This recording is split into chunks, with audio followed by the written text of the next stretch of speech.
Hello friends, आज हम पढ़ने वाले हैं comparison between electric circuit and magnetic circuit. Electric circuit और मैग्नेटिक सर्किट में क्या समानताएं हैं और क्या क्या समानताएं होते हुए भी क्या क्या दोनों में डिफरेंस हैं। दोनों ही चीज़ों को पढ़ेंगे, ओके ना। तो 100% तो सिमिलर है नहीं, बस अपन अनालॉजी में समझ सकते हैं कि ये लगभग लगभग इसके बराबर है, ये इसकी तरह बिहेव करेगा, लेकिन वो चीज़ एग्जैक्ट नहीं होती, उनमें बहुत सारे डिफरेंस हैं। उनको भी आज हम स्टडी करने वाले हैं, ओके। तो ये देखिए, इधर अपन ने इलेक्ट्रिक सर्किट लिखा है, इधर मैग्नेटिक सर्किट लिखा है। तो इलेक्ट्रिक सर्किट से तो आप बहुत ज़्यादा फैमिलियर हैं। ये ईएमएफ है जिसको अपन वोल्टेज भी कहते हैं, और वोल्टेज, ठीक है, वोल्टेज टर्मिनल के ऊपर जो अपने को पोटेंशियल डिफरेंस मिलेगा उसको वोल्टेज बोलते हैं। मशीन के जो सेल के अंदर जो जनरेट हो रहा है उसको अपन इलेक्ट्रोमोटिव फोर्स ईएमएफ कह देते हैं। ये रेजिस्टेंस है आर, इसके अंदर फ्लो होने वाली करंट आई है जिसको कैपिटल आई से लिख देते हैं, ओके। ये हमारा एक मैग्नेटिक सर्किट है। ये जो कोर है आपको ब्लू कलर के अंदर ये जो दिखाई हुई है, ये कोर है, और ये किसकी बनी हुई है? फेरोमैग्नेटिक मटेरियल की बनी हुई है, फेरोमैग्नेटिक मटेरियल की बनी हुई है, ओके। इसके ऊपर अपन ने ये वाइंडिंग कर दी है इस तरीके से। इस वाइंडिंग में आई करंट फ्लो हो रहा है, नंबर ऑफ टर्न्स एन है, ओके। तो इसके द्वारा एक फ्लक्स सेटअप होगी।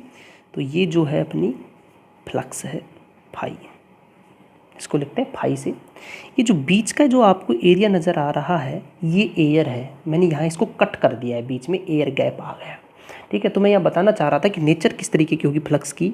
तो यहाँ फ्लक्स थोड़ी फैल जाएगी, ठीक है। तो ये फ्लक्स फैली है क्यों? क्योंकि बीच में एयर आ गई है। इसको बोलते हैं फ्रिंजिंग।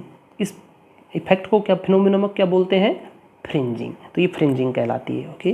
और बाकी फिर फ्लक्स इसी तरीके से इसके अंदर घूमते रहेगी। तो अपन इसको कंपेयर करते हैं। जिस तरीके से इलेक्ट्रिक सर्किट में ईएमएफ होता है या फिर कहें वोल्टेज, उसी तरीके से इस मैग्नेटिक सर्किट के अंदर एमएमएफ होता है, जिसकी वैल्यू होती है एन इंटू आई। या एन क्या है? नंबर ऑफ टर्न्स, और आई क्या है? इसमें प्रवाहित करंट। तो यहाँ इसने क्या किया है, ये जो आपको टर्न नज़र आ रहे हैं और जो करंट फ्लो आई हुई है, इसने वो सेम काम किया है जो यहाँ पर एक बैटरी कर रही है। तो इस कंप्लीट चीज़ को किससे शो कर सकते हैं? एक बैटरी से। यहाँ ईएमएफ लिखा है, यहाँ मैं उसको क्या लिख दूंगा?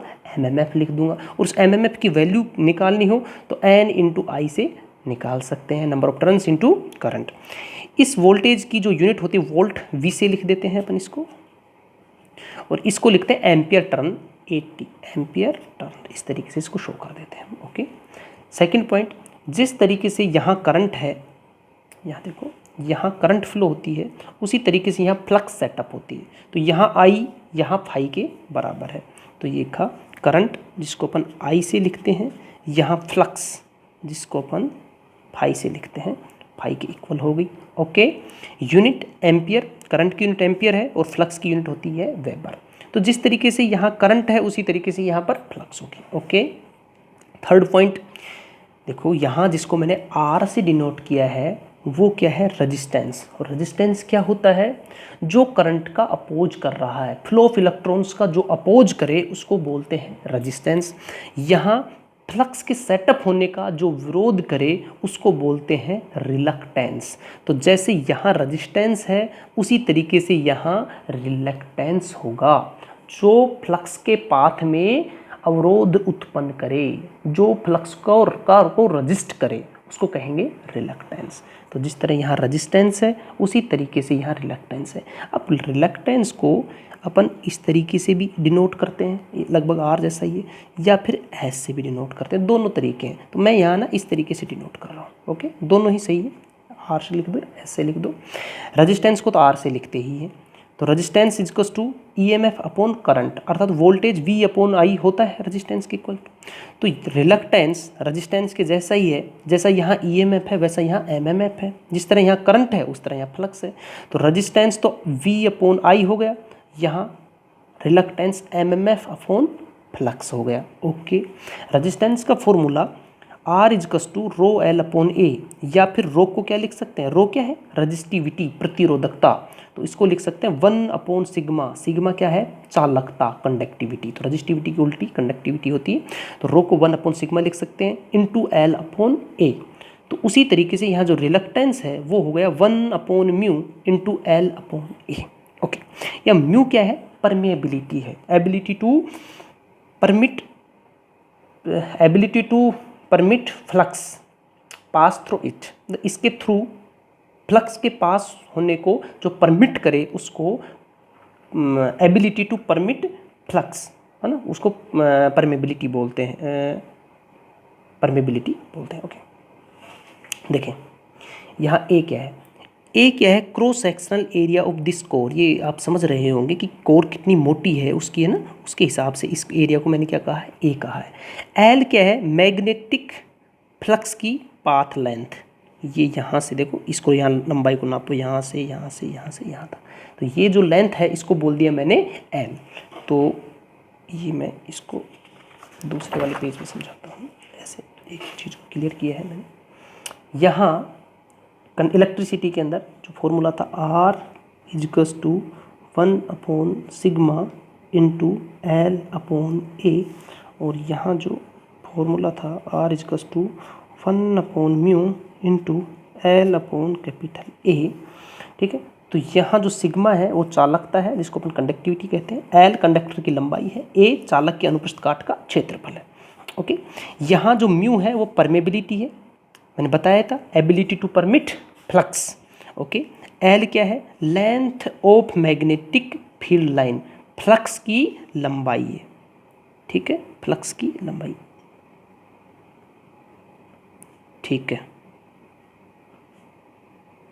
मैग्नेटिक फील्ड लाइन की जो लेंथ है उसको अपन एल से लिखते हैं। यहाँ जो स्मॉल ए है चालक के अनुप्रस्थ काट का क्षेत्रफल है, और यहाँ जो कैपिटल ए है ये cross sectional area of core है, ठीक है। तो देखो दोनों एक जैसे हैं, जिस तरह आर यहाँ रिलक्टेंस हो गया 1 अपॉन सिग्मा तो 1 अपॉन म्यू, तो सिग्मा जिस तरीके से है उस तरीके से यहाँ पर क्या है, म्यू है, एल एल ए और ए बिल्कुल सेम है, ओके।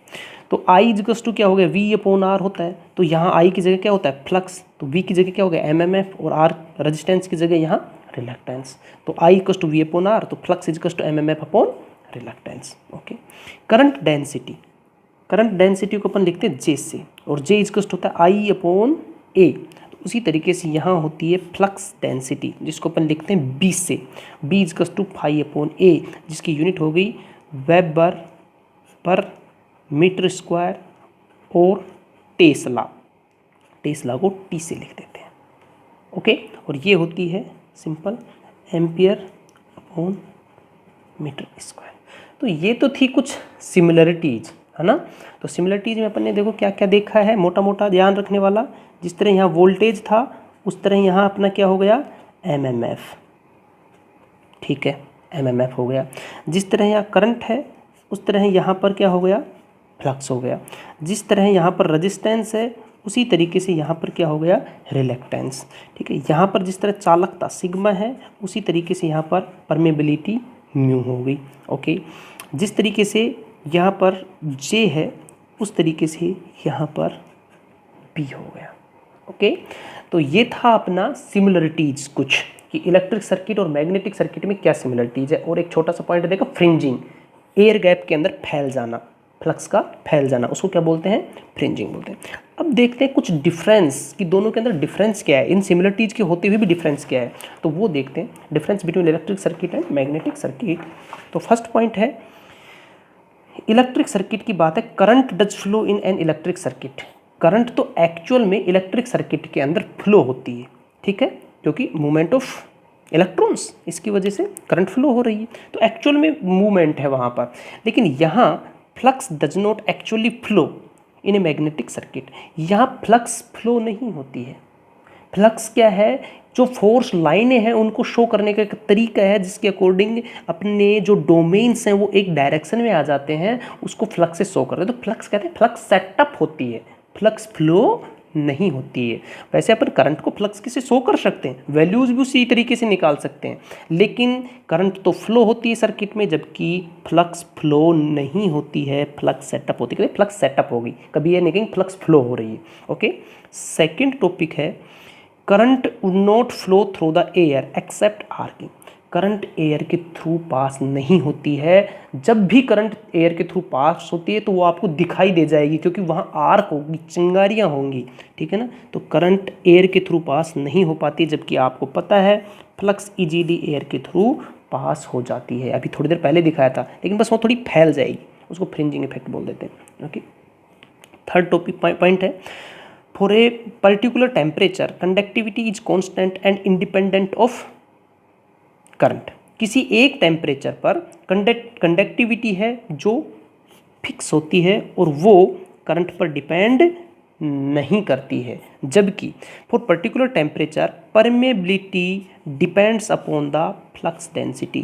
फ्लक्स डेंसिटी पर परमेबिलिटी डिपेंड करती है, कंडक्टिविटी करंट पर या करंट डेंसिटी पर डिपेंड नहीं करती है। जबकि परमेबिलिटी, जिसको अपन म्यू से लिख रहे थे थोड़ी देर पहले, मैंने कहा भी था कि सिग्मा किसके बराबर है, म्यू के बराबर है। जैसे सिग्मा होता है उसी तरह से यहाँ म्यू होता है, लेकिन दोनों में अंतर ये है कि ये किसी एक फिक्स टेम्परेचर पर फिक्स होता है, लेकिन ये वेरी करता है, ठीक है ना। म्यू चेंज होता है, बताऊँगा मैं म्यू, मैग्नेटिक सर्किट पढ़ेंगे तब डिटेल में कि म्यू किस तरीके से चेंज होता है।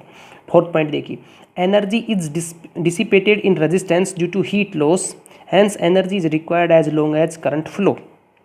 यदि किसी कंडक्टर में करंट फ्लो हो रही है तो कंडक्टर के अंदर रेजिस्टेंस भी होगा, रेजिस्टेंस होगा तो उसके अंदर एक एनर्जी लॉस होता है in the form of heat, और फॉर्मूला होगा I² इंटू R।